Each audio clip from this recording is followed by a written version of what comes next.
408 mil mortes só no Brasil. E no meio desse caos, o médico intensivista Dr. Dan Nakamura começou a escrever um diário, bem no início de tudo, quando estavam organizando os hospitais e principalmente as UTIs. Como ele mesmo diz, uma situação meio surreal, parecendo um filme de cinema. Agora que as coisas acalmaram, ele lançou um livro com todos esses relatos e ele é o meu convidado de agora. Doutor, muito obrigada por estar aqui com a gente para debater esse assunto que é tão importante, tão profundo também. Eu queria saber quando que surgiu assim a ideia de começar esse diário. Boa tarde. Boa tarde, boa tarde. Primeiro eu vou entregar o livro para você. Muito obrigada. Para a Laís. Com certeza eu vou ler. Obrigada. O diário começou realmente assim. Eu nunca me esqueço da primeira vez que eu comecei a ver, vamos dizer assim, as dificuldades que a gente ia ter com a pandemia. Uma enfermeira estava preparando toda a UTI, se preparando, colocando materiais, aparelhos, medicações. E a gente, era bem no comecinho da pandemia, quando a gente via notícias da China, da Itália, que eram os países mais afetados. E era um clima de guerra mesmo, né? Todo mundo tenso, né? Aquela calma, mas todo mundo tenso se preparando. Eu a vi o dia inteiro chorando. Ela chorava e arrumava as coisas, chorava e arrumava as medicações. E aí eu fui conversar com ela, ela me falou das dificuldades, que ela morava com os pais, tinha medo de trazer o coronavírus para dentro da casa dela, os pais eram doentes, né? E o que eu fiz com ela era abraçar e a gente orou junto e esperando o que ia acontecer. Ô, doutor, conta um pouquinho da sua especialidade, né? Porque eu imagino que tem que ser uma pessoa extremamente sensível, né? E falando sobre Deus também nesse momento, para as pessoas de suma importância, né? Foi um momento também que muitas pessoas, né, se reconectaram, realmente fizeram essa parte espiritual mais presente nas vidas, né? Como que isso se relaciona aí com a sua especialidade, doutor? A minha especialidade, para quem não conhece, assim, eu falo que eu sou especialista basicamente de UTI, que é onde você está, vamos dizer assim, na beira do leito, não sabe se vai viver, não sabe se vai morrer. Tudo aquilo que você tem, você corre o risco de perder, vamos dizer assim, né? Toda a parte material, né? E a pandemia mostrou a nossa fragilidade, não só física, mas a nossa fragilidade emocional. As pessoas estavam dentro da UTI, não podiam ver os familiares, porque por causa do contágio.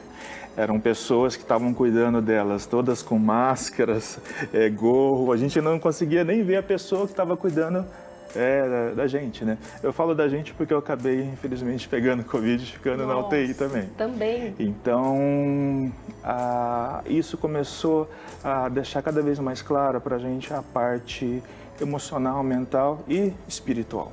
A parte espiritual, com certeza, assim, hoje a gente vê que faz parte do tratamento também do paciente, né? Doutor, e assim, tem alguma história que tenha marcado mais? Eu acredito, né, que são várias, muito intensas, mas teve alguma que marcou? Bom, a minha realmente história é que me marcou fisicamente, né? Mas eu nunca me esqueço de uma história de um casal, né? A esposa estava com Covid, ficou em casa, o marido ficou com Covid.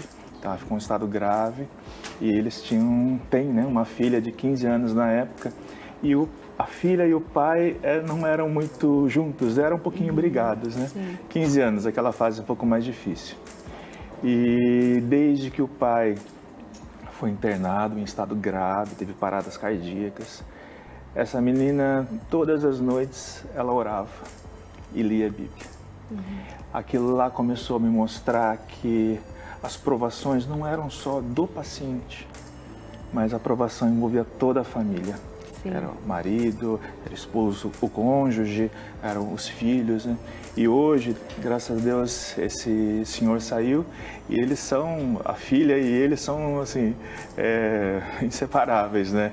Então, transformou a vida dessa pessoa, né? O milagre não foi só físico, né, de dar a vida, né, mas restaurou toda aquela família. Isso ficou muito claro para mim. Em relação a esses profissionais, né, que atuaram ali na linha de frente, assim, quanto foi intenso também para eles e a importância de Deus ali naquele momento? O que você conseguiu tirar dessas histórias? É o que nos mantém firmes até hoje. até hoje a gente sofre um pouquinho as consequências desse estresse, dessa dificuldade. Aumentou a incidência de ansiedade, depressão, suicídio, tá? Entre os profissionais da área da saúde. E a capelania, que são os profissionais que acabam ajudando a gente espiritualmente dentro dos hospitais, estão trabalhando cada vez mais, não só com os pacientes, mas principalmente com os funcionários, né? Porque realmente aquela sensação da síndrome de burnout, né? muito pouco se conhecia e hoje está na boca de todo mundo sabe, né? Doutor, eu sei que a gente também tem a interação do pessoal que está em casa. Eu vou ler aqui a pergunta para o doutor. Vamos ouvir aqui. Boa tarde, Laís. Seja bem-vinda na minha TV. Muito obrigada. O que marcou na pandemia foi a cena que foram todos de roupa de astronauta atender uma pessoa suspeita de Covid. E nesta mesma semana, meu filho passou mal. Eu achei que iam vir levar meu filho daquele jeito e isolar de mim, nem consultar. Eu levei e só orei muito e já tinha quase perdido ele com H1N1. Foi muito triste essa pandemia. Mensagem da Sandra. Eu acho que essas cenas, né, que a gente via também impactava muito. E essa questão de você não poder ficar próximo, porque às vezes a pessoa está ali na UTI, você está acompanhando ou consegue, né, visitar, mas essa questão de não poder ficar próximo do ente querido, como que foi isso? Eu acho que isso foi, infelizmente, eu sempre digo que o acompanhamento, né, do familiar faz parte do tratamento. É um remédio, né? Você está com a pessoa querida do seu lado, isso melhora muito, né? E isso até é cientificamente comprovado. Então a gente não tinha essa possibilidade de ter alguém querido, né? Eu acho que isso destacou cada vez mais a importância do papel do profissional, né? Poxa, aquela pessoa está lá sozinha, quem que vai acolher? Quem que vai orar? Quem que vai falar do dia a dia ou confortar? São os profissionais, né? A enfermagem, a fisioterapia, até as pessoas que são responsáveis às vezes pela limpeza do quarto, o que vão levar o café, todos faziam parte. Realmente, a pandemia mostrou isso muito claro para mim também. O tratamento é multidisciplinar, não é só médico. Um médico sozinho não faz diferença. Tem que ser o tratamento de todos, né? Tem que ter a participação de todos. Doutor, já a gente continua essa conversa, né?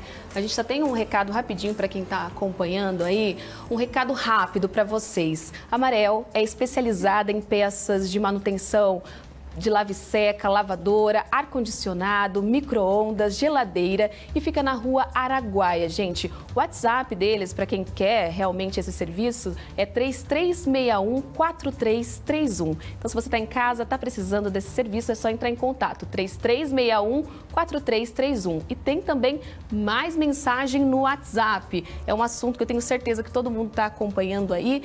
Oi, Laís, boa tarde. Não quero me identificar, tudo bem. Eu estava grávida quando o lockdown começou. Meu marido é médico e não sabíamos como estávamos lidando. Tive que morar longe dele por quase um mês. Foram os dias mais difíceis da minha vida. Medo constante, medo desconhecido. Isso que o doutor falou é essencial. A família toda sofre e só Deus para nos dar força. Obrigada, doutor, pelo seu trabalho, de toda a equipe da linha de frente que cuidou de tantos de nós. Quem que é que mandou essa mensagem? Ah, não quer se identificar. Doutor, ela não quer se identificar, mas ela falou algo que foi muito intenso, né? Ela ficou longe, então, do esposo ali e foi um momento muito difícil para ela. O senhor viu isso com frequência, né? Isso era todos os dias, era uma dificuldade que a gente tinha todos os dias. Era um clima realmente, como a gente já destacou aqui, bem difícil para todo mundo. E, na verdade, o livro nasceu dessas histórias, desses testemunhos, e justamente para eles sentirem que eles não estão sozinhos. Tá? Não tem só a equipe de enfermagem, de médicos, de profissionais, mas a presença de Deus, a parte espiritual é muito, muito importante. Hoje a gente percebe isso, a própria comunidade científica está começando a comprovar, né, a importância da parte espiritual no tratamento, né? E como ela falou, é somente Deus, é Deus usando todos nós, né, diariamente aí, nesse trabalho dentro dos hospitais, né? Doutor, para as pessoas que estão acompanhando e ficaram interessadas assim, nesse livro, como que a pessoa faz para adquirir? E a mensagem que o senhor quiser deixar aí para o pessoal que está acompanhando aqui ver mais? No meu próprio site, né, tem, né? tanto nas redes sociais, é só digitar Diário de um Médico Cristão, independente da rede social, já aparece o meu rosto lá, e lá tem as informações de telefones, tudo, né? Telefones pessoais nossos mesmo, até para eles entrarem direto em contato, e a gente já dá as dicas aí de como adquirir o livro.